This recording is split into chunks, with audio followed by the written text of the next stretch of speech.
Me dijeron el otro día que el biógrafo de Kafka escribió que cuando él empezó a toser sangre por la tuberculosis, se dio cuenta que era ahora o nunca. Es que yo estoy como medio obsesionado con esa expresión ahora. ¿Tú qué piensas de esa historia? Que se acabó el año y no tenemos alcalde. Es ahora o nunca. Es ahora o nunca. Bueno, les doy la bienvenida a yo decía antes, su podcast favorito de algunos domingos, pero esto oficialmente será de hoy en adelante cada 15 días. No solamente porque las directivas vieron un gran producto, sino porque, sobre todo porque se viene el periodo electoral. Y son 9 candidatos, entonces no nos da el tiempo. Realmente es culpa de ellos. Correcto. Entonces, por ahora, vamos a hablar de 3 temas. Vamos a hablar de Odebrecht. Yo no sé ustedes cómo le dicen, si Odebrecht o Odebrecht. Odebrecht. Odebrecht. Por supuesto que vamos a hablar de eso, del grupo aval, de los sobornos, pues, digamos, la noticia que por ahora es la del año. También unos hipopótamos fueron vistos en Puerto Triunfo en la vía Bogotá-Medellín. Y pues traen nuevamente el debate sobre estos animales. Y también vamos a hablar de 3 paramilitares que vuelven al ruedo de la opinión pública: Mancuso, Macaco y Otoniel. No, es que podrían ser de hipopótamos. Pero 3 tristes hipopótamos. Una fábula. Una fábula que podría tener cianuro, pero sería muy dark. Exacto. Sí, para niños no recomendada. No recomendada, pero es la fábula de este programa. Mancuso, Macaco y Otoniel. Es que no, nos falta la historia. Y pues nos toca también desarrollar la moraleja. Una noche en la autopista. Una noche en la Medellín. autopista. Es una historia de Macaco y terror. Otoniel. Cuando fueron vistos hubo preocupación. De estos 3 temas vamos a hablar hoy con ¿quiénes? Con María Paula, bienvenida. Buenas. Ahora o nunca. Ya no puedo cantar, pero... No se puede. Oyen en el Recuerden. eco. Oyen en el fondo el eco de ¿Por qué Elvis. no se puede cantar, me pregunto? Es una orden. Es una orden de derechos. Derechos No es un favor, es una orden. Puedo solamente hablar como las voces robotizadas, como Sí. ahora o nunca, hola, Es ahora o nunca. Esto es lo que voy a decir. Es todo. Por acá tenemos a Carolán Figueroa. Hola, ¿Cómo estás? muy bien, feliz de estar aquí otra vez. Y finalmente Santiago de Narváez. ¿Cómo están? ¿Cómo les va? Muy bien. Entonces, sin más preámbulos, vámonos con Chuli con la primera apuesta, la apuesta de MP. Ruédala.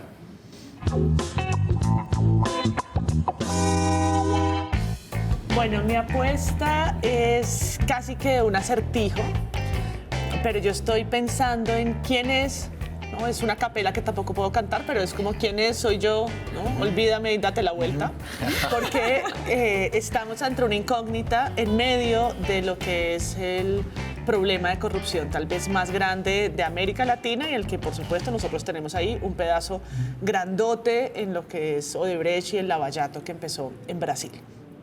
¿Quién es esa persona que aparece mencionada en un documento que es anexo a un acuerdo que se firma en Estados Unidos? ¿No? Es una historia complicada, pero dan pistas de una nueva identidad de alguien de la élite, de alguien del poder, alguien que estuvo en el Ejecutivo durante por lo menos 8 años y que acusan de haber recibido solamente $3.4 millones. La bobadita. La bobadita La de... bicoca. Y entonces estamos en una misión un poco Sherlock Holmes, donde los medios empiezan, sin muchas más pruebas que ese documento que está confiscado, ¿Y quién a es tratar de dar con who is who, quién es quién, a jugarse las cartas, quién es el misterioso funcionario sobornado. ¿Tiene bigote? ¿No tiene bigote? Exacto, es pelo negro, calvo. Es mujer, es hombre, a bajar un poco las fichas. En este momento han salido a defenderse Germán Vargas Lleras, que fue ministro, candidato, Vicepresidente. también vicepresidente, también el mismo presidente Santos. Su presidencia ocurre en los años que están mencionados en el acuerdo, y también María Lorena Gutiérrez, superministra, presidenta, ministra de la Presidencia y ministra de Minas y de Comercio. Todo esto porque además la única persona a la que han condenado por este caso y a la que le quieren chutar toda la responsabilidad es José Elías Melo, que habló desde la cárcel y que ya se le han descubierto además mentiras del FBI. Entonces esto es una historia de terror, peor que la de los hipopótamos en Puerto Triunfo. Creo que me da más miedo que los hipopótamos en medio de la carretera, porque además pues ya tiene o ya cuenta en este país el envenenamiento por cianuro, la muerte de la persona que se atrevió a decir algo. Y no me parece menor.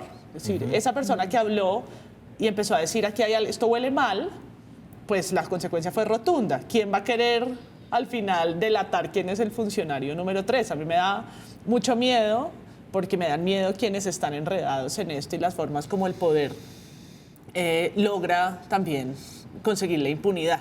Entonces, mi apuesta, que es contraria a la de Daniel Coronel y puede que pierda, es que ese nombre no lo van a revelar tan pronto, no es en los próximos días. La Fiscalía ahorita anunció 60 nombres, pero ninguno de esos es. Yo creo que todos esos son como Sparkies y no nos han dado el premio gordo, la piñata grande. Y la Fiscalía dice disipadas todas las dudas, tenemos a solo una persona, pero no es creíble que semejante desfalco esté en cabeza de un ser humano, ¿no? Ninguno de nosotros puede creer que las investigaciones paren con la justicia en una persona, en un acuerdo que está costándole a una empresa $80 millones, ¿no? Yo ni siquiera puedo calcular cuánto es eso, no me pregunten a qué equivale, no tengo ni idea, $80 millones, ni siquiera en pesos los puedo dimensionar. Pero uno sí puede saber que, creo yo, eso será una suerte como de zanahoria y garrote, saber quién es ese oficial, guardarse ese nombre y jugárselo, yo creo, al final de estas elecciones. Yo creo que lo van a demorar más porque no nos van a entregar tan rápido eso para que nos entretengamos, sino que lo van a volver una suerte de caballo de batalla para que en octubre pueda impactar de alguna manera las elecciones locales, porque si es Germán Vargas Lleras, pues eso tiene un efecto, claro. Si es Juan Manuel Santos, eso también tiene un efecto, y también creo que relacionado con el gobierno actual, porque si vamos a investigar los sobornos en la campaña de Santos, eso también dilata y oscurece las investigaciones que le están haciendo a las campañas más actuales. Toca, en este caso, hacer fila. La justicia va muy lenta, entonces nos toca empezar por la campaña del 2008 hasta llegar a esta. Entonces creo que esto va a marcar el final de año. Este rollo Odebrecht va a marcar hasta final de año una agenda que es además una agenda internacional. Entonces, en nuestra fábula de los hipopótamos que van por la calle con cianuro, aparece el FBI, aparece la bolsa de los Estados Unidos donde cotiza el Grupo Aval, aparecen muchos bancos, medios de comunicación, y creo que lo convierte en una de las noticias más importantes a nivel nacional. Yo creo que es impresionante, de verdad, esa noticia, revelada tarde además, como típico en Colombia, llegó tarde al escándalo latinoamericano que se reveló hace mucho tiempo, y además revela el poder infinito del Grupo Aval y de Odebrecht, ¿no? Como que los medios dan la noticia al revés, ¿no? Como, listo, el Grupo Aval libre de todas las investigaciones posibles. Sí. Gracias, Grupo Aval, ¿no? Como que hay, y yo no... Impresionante. O sea, es impresionante. Y yo creo que además no solamente hay como una cosa de protección del empresariado, sino hay una cosa de lo que tú dices, de temor, como dejémoslos tranquilos porque pues finalmente ellos son los dueños de todo. La primera semana fue vulgar, la defensa, de decir, no se cierran las investigaciones. La duda que tuvimos todos, que no somos expertos en la justicia gringa, entonces no sabemos cómo es que opera, entender si era una multa o si era realmente un acuerdo de juzgamiento diferido, que ya aprendimos en la segunda semana cómo se dice, y no es para que corroboren su inocencia. Nadie paga $80 millones para que corroboren su inocencia. Es una aceptación de responsabilidad. Sí, no fue una donación a Estados Unidos. No es una donación, es una aceptación de responsabilidad colectiva, y para que la investigación no siga, yo asumo esa responsabilidad y pago ese acuerdo de juzgamiento. Y lo difiero en la cuota que me hace el Estado de Estados Unidos pagar, el gobierno de Estados Unidos pagar. Pero cómo los medios o cuáles medios, porque ahí entra obviamente la propiedad cruzada a hacerse evidente, y es cómo logran contar que no, que es una multa y que ya quedaron libres, y es como esas no son las palabras, ¿no? Pero es muy fácil montar un discurso que exonera o que termina exonerando a una empresa que además, lo más loco de todo es que mientras uno oye esto en los medios aparece Corfi Colombiana, Corfi ha invertido, sí. ¿Nos puedes decir Corfi? Sí. Y es como, no, porque pues el Grupo Aval y la organización de Luis Carlos Sarmiento Angulo, la OTSAL, pues tiene empresas en muchos sectores, agroindustria, transporte, comercio, medios de comunicación y banca. Hoteles. ¿No? Hoteles y banca. Entonces creo que eso lo hace todavía... A la fábula le podemos poner más capas, ningún papá la va a leer. Publireportaje y otro publireportaje y otro publireportaje. Eso fue como lo primero que nosotros pudimos ver de información, y eso me parece grave, ¿no? Para la ciudadanía. ¿Qué opinas tú? No, a mí me parece muy interesante los titulares que estamos viendo en pantalla, me parece increíble que alguien salga a decir, no puedo afirmar ni negar que sea Juan Manuel Santos, por ejemplo. Esa redacción es como, no puedo ni echarte la culpa a ti ni liberar. ¿Por qué hablar así? ¿Por qué decidir señalar sin señalar? Es esa ambigüedad que hace parte de todo esto que estamos hablando, como el publireportaje, la distorsión de la realidad, incluso esto que dice que despierta nuevas dudas sobre el Grupo Aval, porque seguimos hablando de dudas. Es como que nos gusta jugar a hacernos los bobos y no existe ni siquiera tampoco como una condena social categórica, que también creo que tiene que ver como con el poderío de todo el grupo y todo lo que arrastraría. Me parece chévere de la apuesta seguirle la pista a los que salgan a defenderse, sobre todo. Al que salga a decir, ay, yo no fui, yo preferiría... Por ahí es que hay que ir. Claro, por ahí es que hay que fijarse, diría yo. Sí, eso estamos jugando el Scooby-Doo por meses. Sí, y todo a ciegas, es decir, Colombia se entera por un documento que hace la institucionalidad de Estados Unidos, es decir, todo ha sido un poco a ciegas. Y eso es también re triste, ¿no? Sí, o eso sea, es muy triste. tiene que ser desde afuera. Ajá. Es como que aquí los cantantes no triunfan afuera así, la justicia aquí no triunfa afuera sí, exacto. Como que se tuvo que encargar Estados Unidos para hacer un acuerdo y ahí uno ir desmenuzando, porque claro, lo primero que uno vio de los hilos es como, estaba pasando una cosa, señores colombianos, y ya concluyó, y es como estaba pasando una cosa, y porque no nos dicen antes, o sea... No, y porque la justicia colombiana no tenía rastreados muchos de estos dineros, que es lo primero que se hace evidente en el caso, y también porque allá se acepta y acá se niega. También hay un juego, claro, yo también creo que tiene que ver con cómo opera la justicia. Aquí en la justicia colombiana nadie cree, ni ellos mismos, o ellos mismos sí creen, porque es que el entonces abogado del Grupo Aval era el fiscal general de la Nación, estamos cubiertos, pero allá la cosa es distinta. Eso es interesante, ¿no? Ver cuando los casos escalan al exterior, ¿no? Cuando pasan ese tipo de cosas en diferentes tipos de casos aquí en Colombia, paramilitarismo, cuando se va para afuera es como, uy, ahora sí tenemos un problema. Dejan de tener la sartén por el mango. Claro.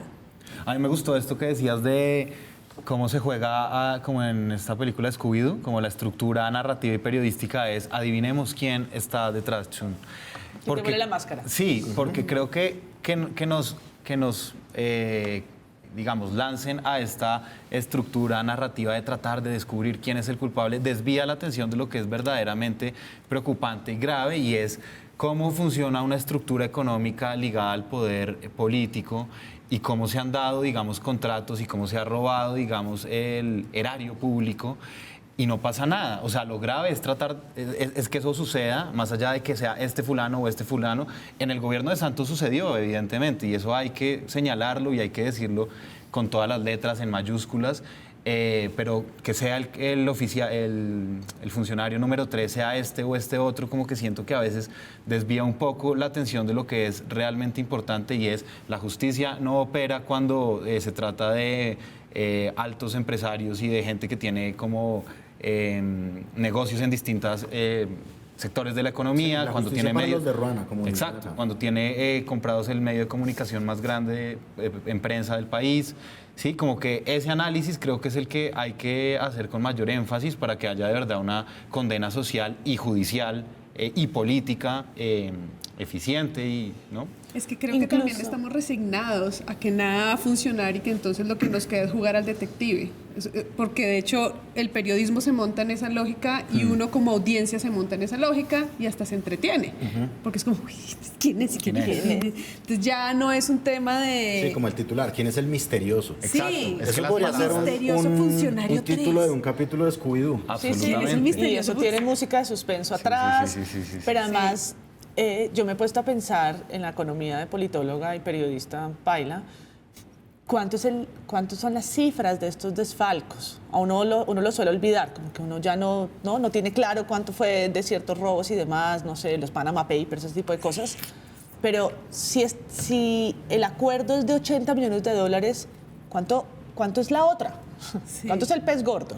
Que eso es lo que estás dispuesto casi que como multa a decir, para que no lleguen al final, porque me pueden sacar más cosas, yo pago esto. Si estás dispuesto a pagar $80 millones, ¿no?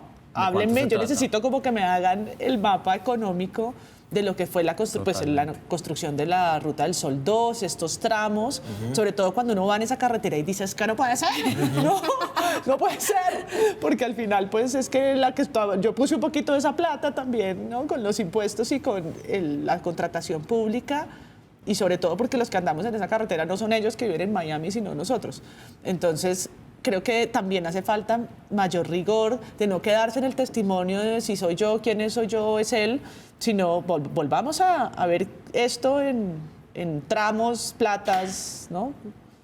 Sí, como seguir el dinero, como... Follow the money. Hacer como un gran organigrama, de hecho, cada tanto, porque yo creo que eso también falta mucho en el cubrimiento de estos casos, ¿no? Siempre es como el día a día y el suspenso y tal, pero rara vez, o solo algunos medios muy juiciosos hacen como un parón y dicen, bueno, ¿qué está pasando? ¿qué está pasando y ¿Y desde quién? qué año? ¿Y quién? ¿No? ¿Quiénes y en ¿Y qué cuándo? año y cuánta Totalmente. plata? Porque uno empieza a tener todo muy suelto y uno ya se le olvida cuándo fue Juan Manuel Claro. Santos y cuándo fue Vargas. Que Y con toca quién- hacer como, volviendo a los juegos, toca hacer como un Risk, con un Game of Thrones enredado para que uno sepa cuáles son las Cuestión familias, pública, quiénes hacer son. ese tipo de cosas. Sí, intereses, sí. lo hace muy bien y se necesitan más mapas, además temporales. Se necesitan más temporales con estructuras de poder, casas familiares, apellidos, Sí. empresas Sí, sí, sí. y Sí. soldaditos para Matrimonios. jugar con dados, ¿no?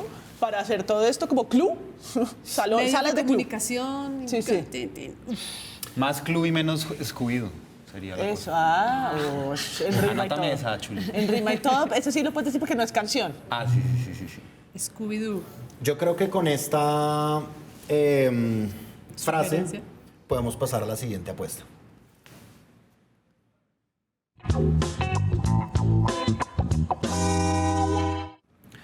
Bueno, mi apuesta tiene que ver, como decía Páramo, con los hipopótamos. Nuevamente, porque es como un poco lo mismo, ¿no? Vuelve a aparecer en los medios los hipopótamos, pero es como un tema que está ahí y para el que no le paramos bola, sino cuando aparecen en la autopista Bogotá-Medellín, como aparecieron nuevamente esta semana. Y esta semana también salió un video, no voy a adjetivarlo, simplemente lo voy a pedir a Chuli que lo ruede para que ustedes lo observen y opinemos sobre eso, comentemos ese video porque es casi mejor que el de los hipopótamos en la autopista. Bueno, Ruédalo.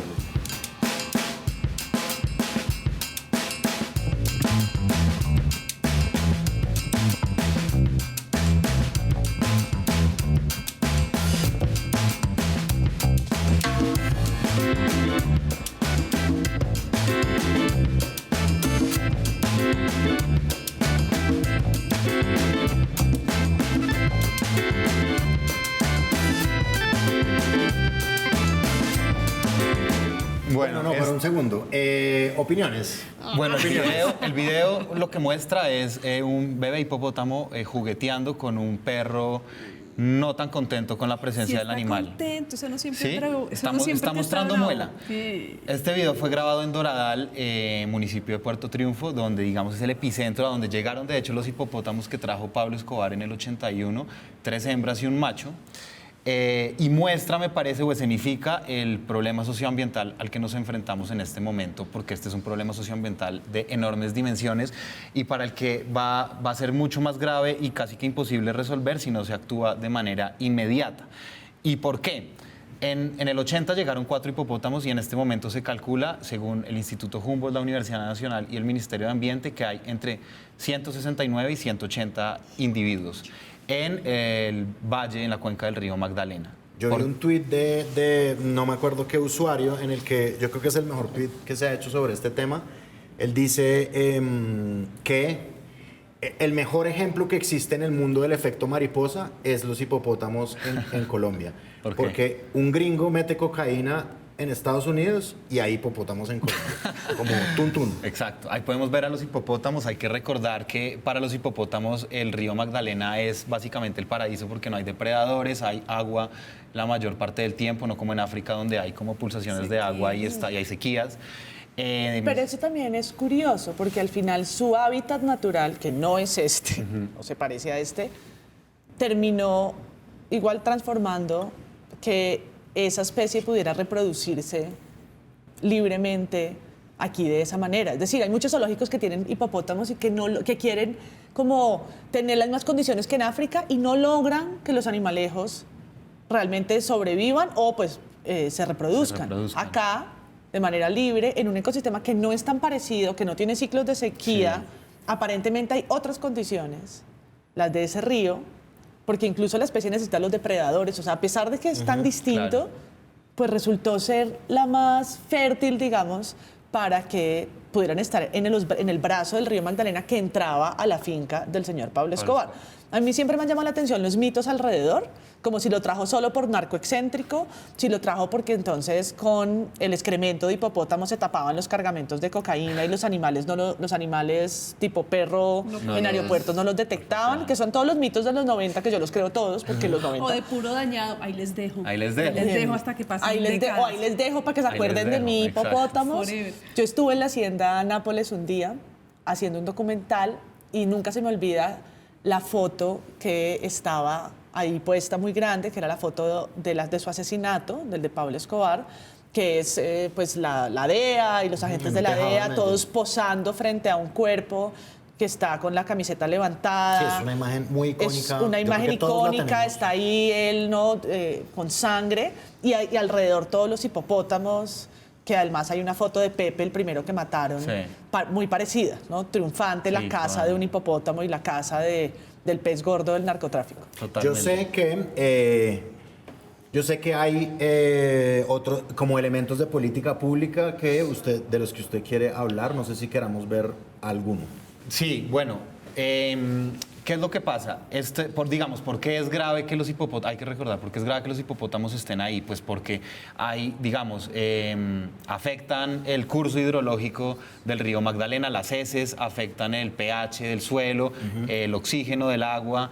Mejor dicho, es un pedo de dimensiones mayúsculas, y los pronósticos es que si no se hace nada con los hipopótamos, que más o menos el 30% están aptos para reproducirse, en 10 años se calcula que puede haber entre 700 o 1.200 individuos. Y ya ahí sí, pues, que nos cojan rezados. Porque, pues ya llevamos 3 décadas con esa predicción, sí, ¿no? Pero lo que pasa es que este mes el Ministerio de Ambiente, en cabeza de su, jefa de cartera, Susana Muhammad, hizo el primer plan de manejo para el control de los hipopótamos, por fin, porque la citó la senadora animalista Andrea Padilla en el Senado. Entonces la Comisión Quinta ya presentó por fin al país cuál va a ser el posible plan de manejo, y hay 4 posibles, maneras de enfrentar este problema. Hay una quinta que yo sé que usted me pidió y a la que me referiré brevemente al final, pero hay digamos que 4. ¿Cuáles son?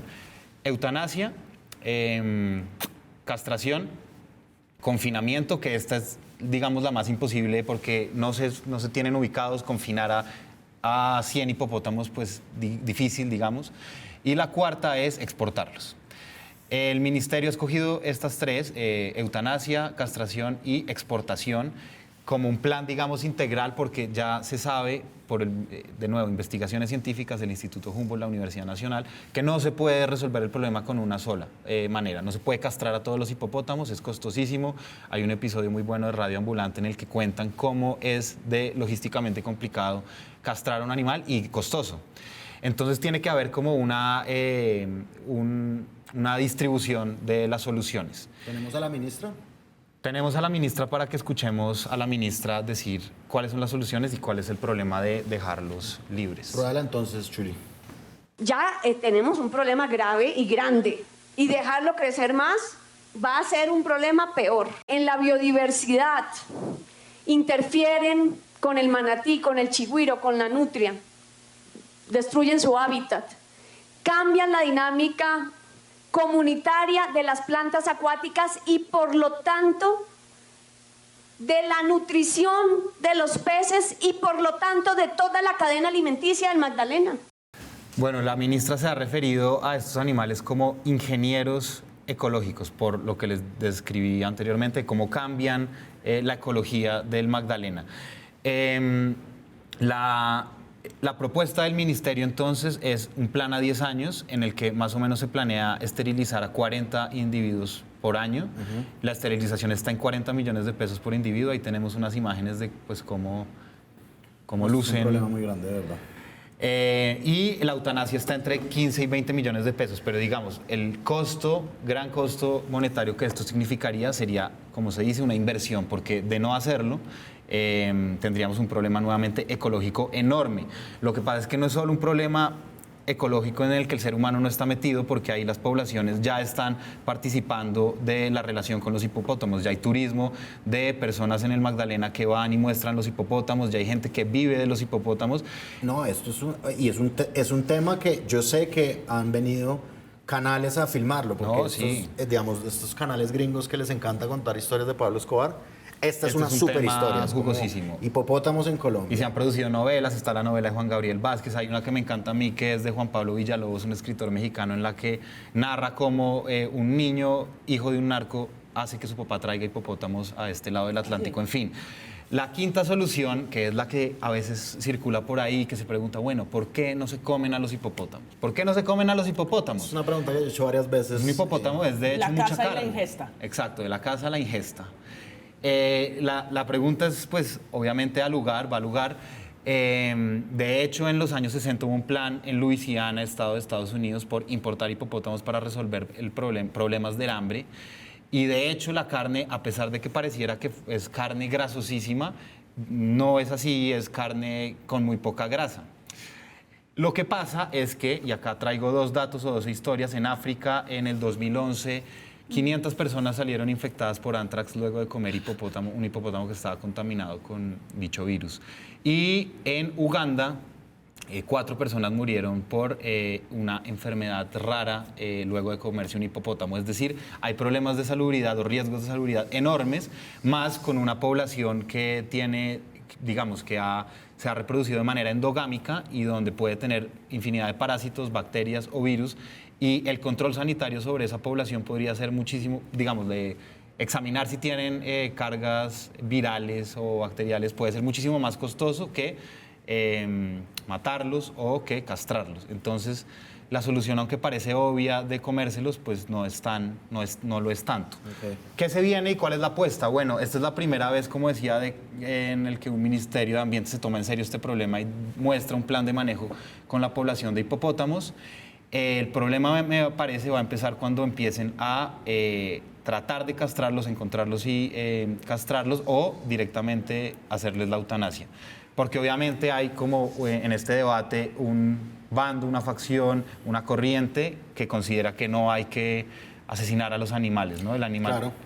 El animalismo, digamos, se rehúsa que esa sea una solución. Entonces, para la opinión pública, para el gobierno va a ser muy difícil sostener que se maten animales, porque además son tiernos en cierta medida, ¿no? Y a pesar de que son peligrosísimos. Son peligrosísimos. A mí me parece que realmente es una historia absurda. Absurda. O sea, no deberían estar nadando 150 hipopótamos en el Magdalena libres, como a quién le cabe eso en la cabeza. Es que uno va y le cuenta eso a alguien y como, no, eso sí, nadan. Y hay unas poblaciones aledañas a los ríos, hay una persona que tiene a la hipopótama o hipopotamito bebé jugando con su perro, pero esta especie crece y es muy peligrosa y muy agresiva. Muy territorial. ¿Cómo es que uno va a la hacienda Nápoles a verlos flotar y a tomarles fotos en una suerte de safari cuando no hay ningún control? No es como ir a verlo a un parque o estar en el ecosistema al que realmente pertenecen. ¿Cómo es que no se ha atendido desde los 80 una emergencia que era preocupante desde el día 1? Pues ¿sí? Es que aquí las emergencias duran décadas. La entrada, emergencia, 30 años después, emergencia, más grave ahora. Como el 1 por mil, como el 2 por mil, igual. Pero ¿cómo es que incluso cabe la defensa animalista? Pero es que ese animal no debería estar acá nadando por el Magdalena. Es que realmente es como hipopotamitos en la casa, se pasean por Jumanji. Esto es como, no puede ser, ¿no? Vivimos en Jumanji, normalizamos Jumanji, incluso tiene lugar a decir, pero ¿cómo les van a hacer algo? No, dejémoslos vivir. No, a mí me parece que de eso es muy interesante pensar en cómo el animalismo tiene que replantearse su animalismo, cómo los animalistas tienen que ser más juiciosos en su animalismo, porque es entender como que no se trata de defender seres sintientes que merecen vivir, sino de mantener un ecosistema saludable para que otras especies puedan mantenerse en donde sí corresponde. Como decía Susana Muhammad, hay una serie de especies que están amenazadas por tener al hipopótamo ahí dando vueltas. Entonces es muy bueno, creo yo, plantear el debate desde ese lugar como de animalistas, párense mejor parados, porque también es como cómo argumentas tú la defensa de un animal solo porque es un ser vivo que merece estar en el planeta. No es solo eso, los ecosistemas son una cosa mucho más compleja. Y me llama la atención que digan eutanasia, porque es cazarlos. ¿Por qué decimos eutanasia? Eutanasia creo que es porque uno lo pide, creo. Sí, ¿no? yo creo que es un tema, digamos... Como el hipopótamo, quiero una eutanasia. Exacto. No, es como... No, es como un poco, yo siento, No, lo están curarse en endulzando, salud. están Exacto, endulzando. están endulzando Sí. algo que pues evidentemente... Para pues, que es- pase en el debate público, Ajá. porque además son animales de Para que pase 5.000 el debate. kilos. Sí.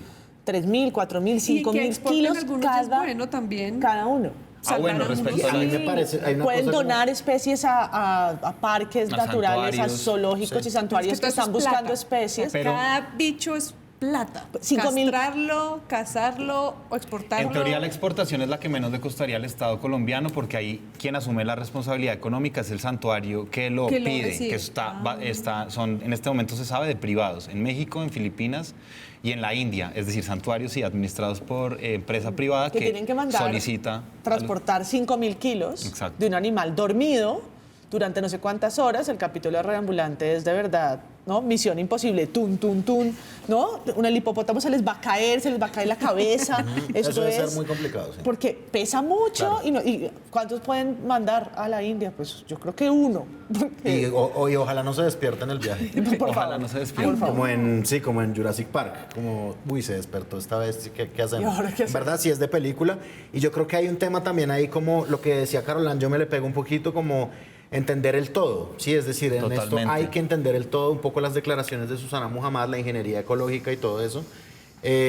Porque yo he visto casos recientes también de, por ejemplo, animales que llegan a Colombia, de alguna manera, destruyen ecosistemas y la política de verdad es exterminarlos. Como Cazarlos, un pez comérselos. que había en Cartagena, Sí, yo me sí. acuerdo. ¿Pez león será? El pez león, sí, que dañaba los corales y la solución fue, pues, pesquémoslo Y y no lo comámonos. comemos. Y eso, digamos, como que yo entiendo perfectamente por qué puede causar una molestia, digamos, con las personas que defienden los derechos de los animales, pero al mismo tiempo, pues, hay otra cosa, ¿sí? Es decir, hay más, no solamente es el animal individualizado, ¿no? Sí. Señor.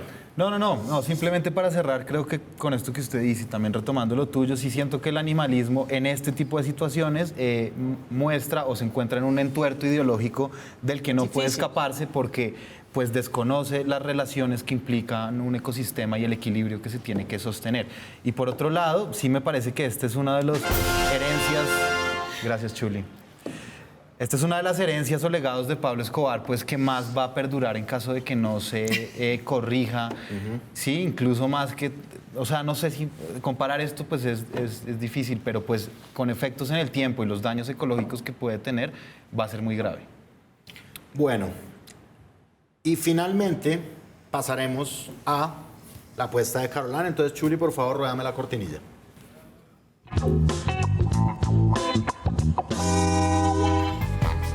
Bueno, mi apuesta tiene que ver con 3 paramilitares que vuelven para quedarse, así lo bauticé. Es como una temporada de precuelas lo que abren estos personajes. Y creo que es una precuela interesante y vale la pena revisar de dónde viene esto y lanzar apuestas de para dónde podría agarrar.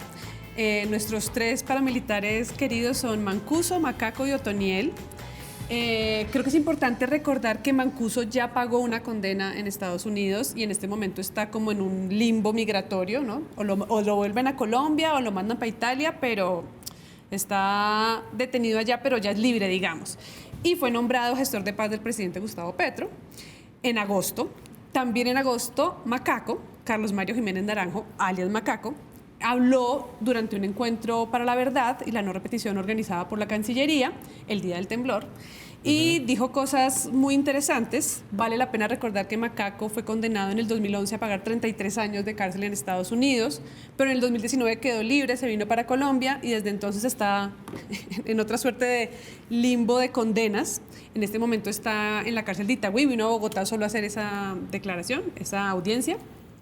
Y Otoniel, que fue capturado y extraditado finalizando el gobierno de Iván Duque, Recordemos a Iván Duque posando con la orden de extradición como si se estuviera graduando del colegio, conmovedora imagen. Todo es conmovedor en esa foto. Producto de muchos memes, además. Gracias Pero por sí, todos los todo es memes. Ay, eso que en la conmovedor. imagen está cortado porque atrás está Simón Bolívar, ¿no? Como mirándole con cara de ¿qué haces? De unas imágenes religiosas, es rarísimo. Es horrible esa foto. Pero bueno, el punto es que Otoniel en agosto recibió la condena de 45 años de cárcel en Estados Unidos por narcotráfico. Y esa condena hace que sea más difícil que Duque cumpla una promesa que hizo, que ya era difícil de cumplir, que decía que después de que cumpliera la condena ya iba a volver a Colombia a rendir cuentas a las víctimas, que entonces como no se preocupen, lo extradité, pero este man luego vuelve. Bueno, pues él mantiene 51 años. Un poco la misma jugadita cuando Uribe extraditó a los jefes paramilitares en 2008. Es exactamente lo mismo, es como un... Y lo extradité en circunstancias extrañas, como no tan luminosa Sobre todo la lo extradición. capturé en situaciones Lo extrañas. capturé, No, mírale lo la sonrisa que tiene. sí. Sí, inevitable la sonrisa, era como... No, y aparte que Otoniel, dentro de este triángulo de los paramilitares, es el único que no quiso acogerse a Justicia y Paz en su momento. O sea, Mancuso y Macaco entraron en Justicia y Paz, Otoniel se asomó y dijo, ay no, yo mejor me abro. Se abrió Se fue a liderar el Clan del Golfo. Claro, hasta- empezó todo el proceso del Clan del Golfo. Entonces, ahora que está en la cárcel, él mantiene 51 años y si son 45 años de condena, regresaría a Colombia a los 96 años a ayudar a las víctimas con la reparación. Entonces, que lo hayan condenado en agosto es interesante por eso y porque además el 8 de agosto Otoniel le mandó una carta a Gustavo Petro diciendo que estaba dispuesto a entregar información para esclarecer los crímenes que había cometido acá, pero además entregar nombres, ¿no? Porque el man desde el momento de la captura entregó 64 nombres de personas, de empresas vinculadas con los procesos de los paramilitares. Entonces, eso hace que se presente una suerte de cuadratura muy interesante, tipo los astros, los paraastros, se unieron y abre la posibilidad de un nuevo ventilador que me parece muy interesante porque refresca información que lleva atascada mucho tiempo. Esta historia, uno podría decir que empezó en 1997, esto es como los hipopótamos un poco, ¿no?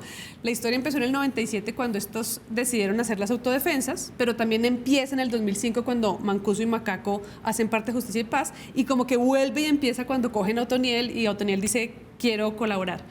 Yo estuve escuchando un podcast en el que entrevistaron a Juan Diego Restrepo, que es el director de Verdad Abierta, se los recomiendo. El man, Verdad Abierta ha hecho un seguimiento muy juicioso de los paramilitares año tras año y es bueno tener ese organigrama que estábamos diciendo, es bueno el ejercicio del organigrama.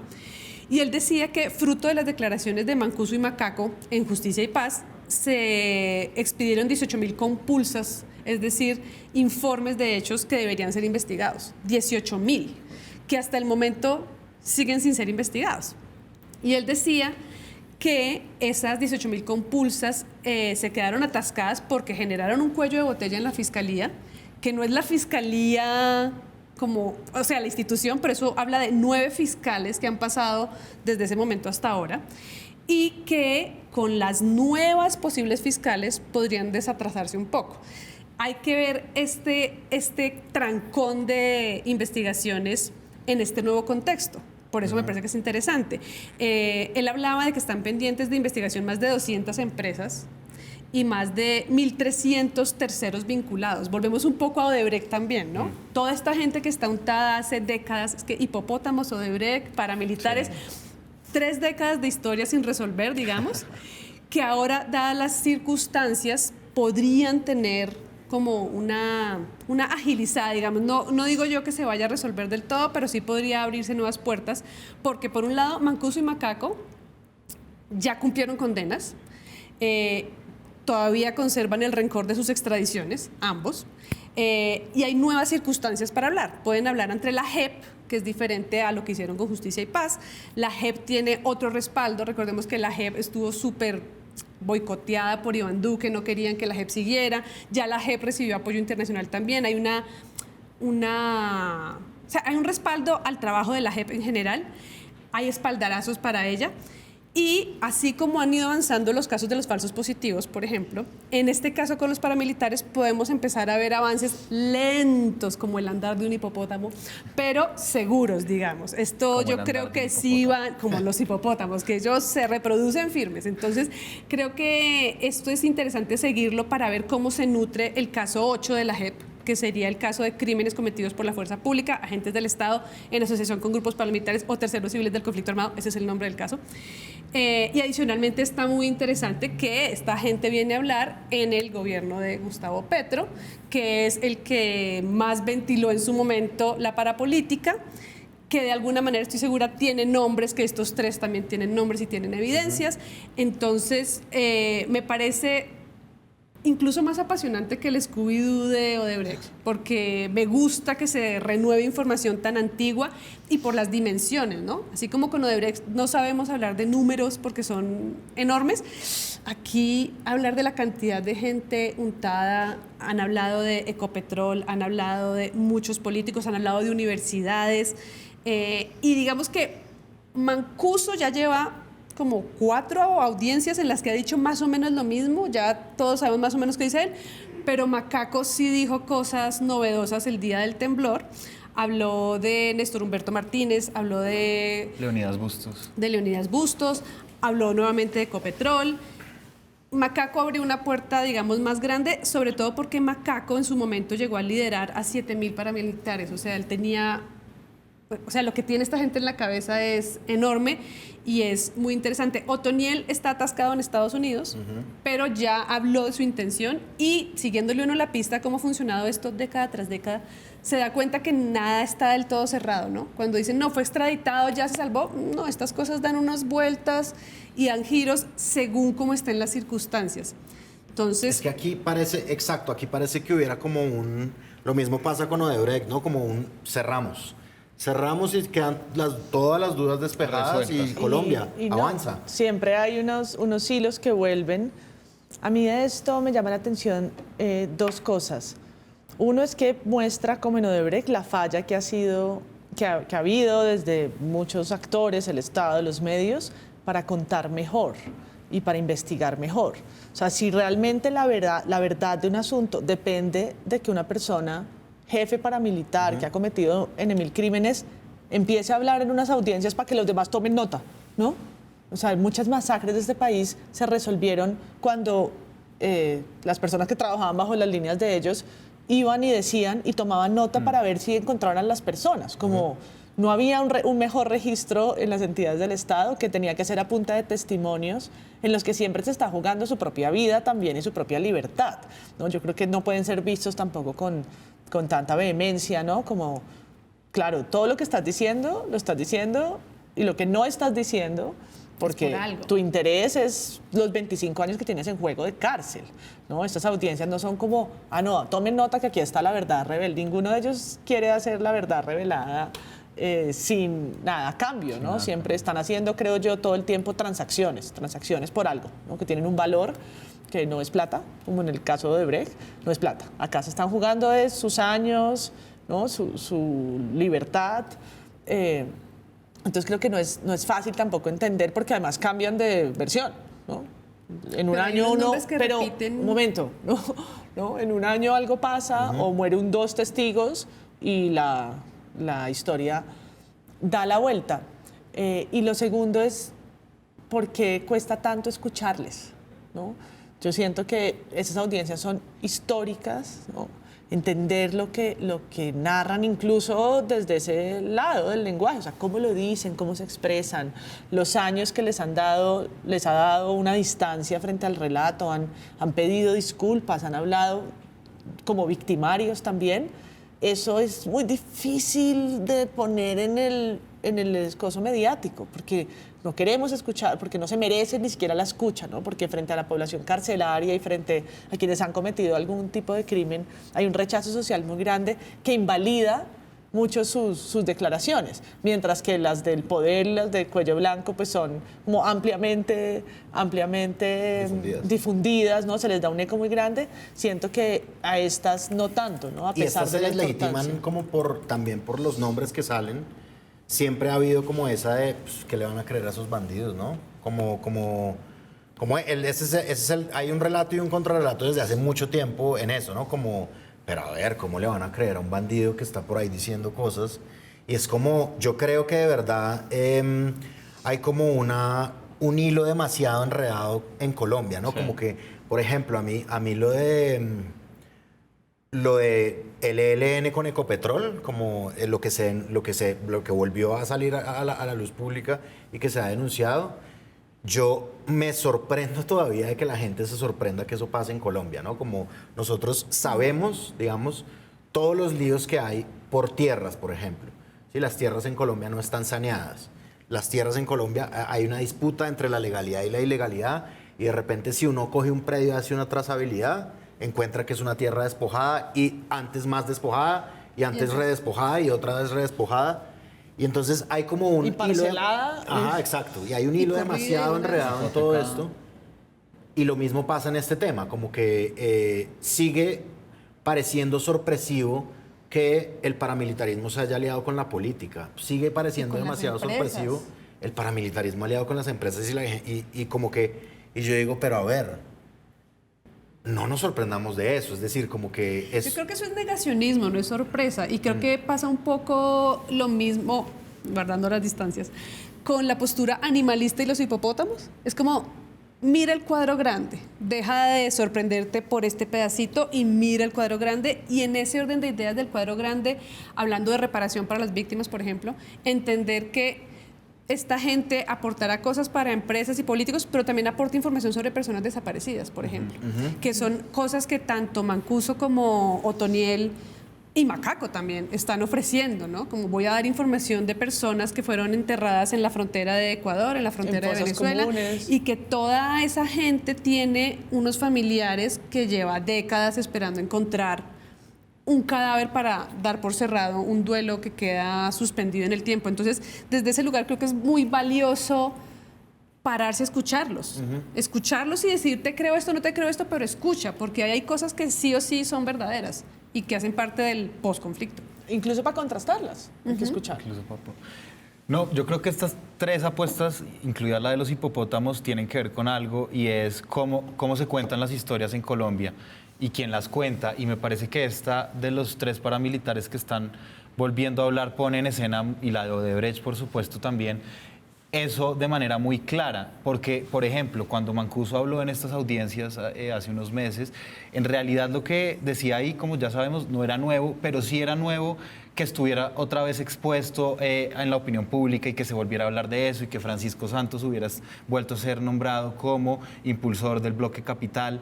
Entonces, el AGEP sí funciona, y en su momento la Comisión de la Verdad, como aparatos narrativos que cambian la manera de cómo se cuentan esas historias y cómo se ponen a circular, y eso a mí me parece, pues, capital.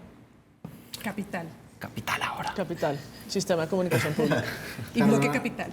¿Algo para cerrar tu apuesta? Sí. El personaje que les decía, este periodista de Verdad Abierta, se me está... Juan Diego Restrepo decía que él cree que no va a pasar nada. Honestamente, él decía, yo creo que no va a pasar nada, pero él decía que no iba a pasar nada en mayo. El podcast que les digo que escuché es en mayo, y ahorita habló Macaco. Entonces yo apuesto por las sorpresas que nos tiene reservada la tramoya que se arma de intereses según la circunstancia, y creo que, de nuevo, con 6 meses de vida que le queda a esta fiscalía, es muy interesante el giro de acontecimientos cuando llegue la siguiente fiscalía, porque aparte las 3 mujeres ternadas tienen mucha experiencia en torno a temas de paramilitarismo. Entonces, cuando llegue esa terna, todo lo que estos personajes hagan creo que es vital y vale la pena estar ahí atento. Y atentos al ministro de Defensa, que también tiene amplia experiencia en estos temas y que pues, no se compara a quienes habían ocupado esa cartera en los gobiernos pasados. De acuerdo. Uno de ellos candidato a la alcaldía de Bogotá ahora. Ay, Dios mío. El ministro de... Protestódromo. Ahí nos veremos en el próximo episodio, tal vez hablando de uno de estos temas electorales. Muy bien, se cierra, nos vamos. A ver, todos ustedes han establecido un denominador común de estos 3 temas. Los 3 temas no fueron acordados porque tuvieran un denominador común, sino cada uno de ellos lo trajo de manera autónoma. Sin embargo, establecieron un denominador común, ahora yo voy a establecer el mío. Estos 3 temas tienen un parecido en que todos han venido sucediendo hace mucho tiempo, ¿sí? Es decir, no son noticias nuevas, son más bien noticias viejas y problemas viejos que siguen existiendo en Colombia. Odebrecht, en primer lugar, la noticia que más ha ocupado titulares ahora con el Grupo Aval metido en el tema de los sobornos. Noticia obviamente que llega tarde toda la investigación y el afán y la ansiedad que existe por parte de Colombia de no hablar del tema, de decir caso cerrado. Primero, de no hablar del tema, de no presentarlo como es, defendiendo al empresariado, que es algo muy común acá en Colombia, y además de darlo por cerrado, es decir, una ansiedad por acabar, listo.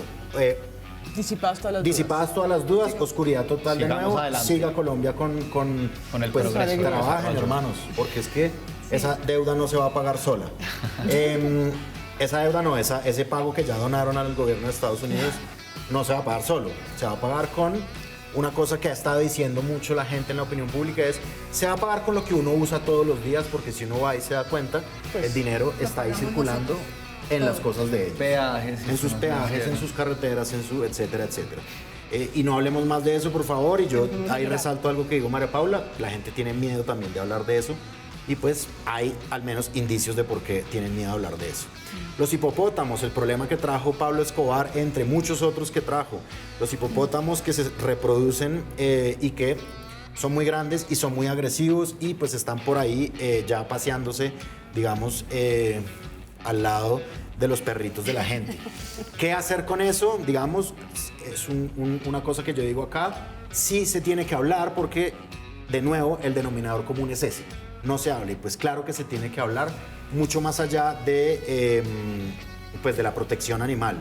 ¿Sí? La protección animal implica un entorno más grande, por supuesto. Y finalmente la llegada de nuevo de 3 nombres del paramilitarismo a hablar de nuevo para sacar, que es lo que la Jurisdicción Especial para la Paz quiere, información nueva sobre el conflicto armado. Y pues claro que serán importantes. 3 temas que llegan además en época electoral de elecciones locales en Colombia. Creo que ya resumí todo. Muchísimas gracias a los talentos que vinieron el día de hoy. Muchísimas gracias, María Paula. Yo sigo pensando en la película de terror que arma todo esto.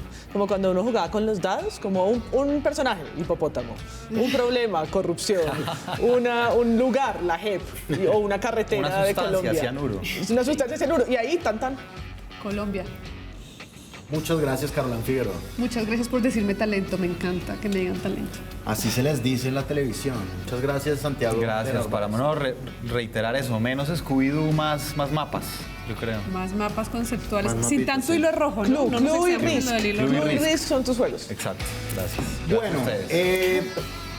este podcast irá de ahora en adelante cada 15 días, obviamente en consonancia con la época electoral.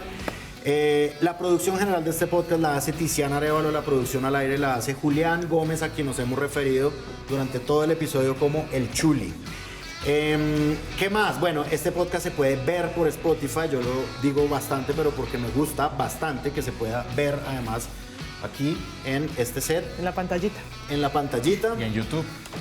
Y en YouTube, por supuesto, y además sale en la televisión Hola Mamá. Entonces, mi nombre es Andrés Páramo y nos veremos la próxima ocasión. Adiós.